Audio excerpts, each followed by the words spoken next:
আসসালামু আলাইকুম এভরিবাডি। আমি আসছিলাম একটা জায়গায়।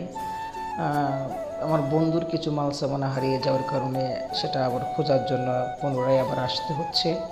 আসার পরে অনেক খোঁজাখুঁজি করলাম, পাইলাম না। না পাওয়ার কারণে আমার এক ফ্রেন্ড, তার সাথে আমার যোগাযোগ হয়। সে আমাকে দেখা করার জন্য বলল। তারপর সে বলতেছে যে বন্ধু চল একটা কাপড় কিনবো। কাপড়ের দোকানে ঢুকলাম, দেখি এখানে সব পাইকারি মাল। সে আমাকে অনেক কিছু বলার চেষ্টা করতেছে, হাসাহাসি করতেছে। মানে এখানে তারপরে অনেক খোঁজাখুঁজি করার পরে মনের মতো কোনো কাপড় পাইলাম না। না পাওয়ার কারণে আমরা কাচ্চি বিরিয়ানি খাবো এই উদ্দেশ্য করলাম, একটা নিয়ত করলাম।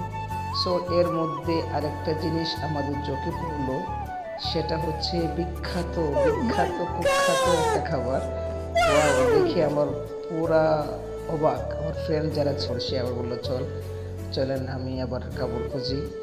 এর মধ্যে হঠাৎ করে একটা জিনিস চোখে পড়লো, সেটা হচ্ছে দেখেন দুইটা সেলুন, চুল কাটার সেলুন। সেটা হচ্ছে একটা ছোট একটা বড়, একটা ছোট একটা বড়। এটার পাশে বসে আমার ছোট ভাইয়েরা দেখে কি করতেছে, লুকায় লুকায় আমার বন্ধুর যে মাল সামানাগুলো ছিল, স্বর্ণগুলো, সেখান থেকে একটা একটা করে স্বর্ণ খাচ্ছে।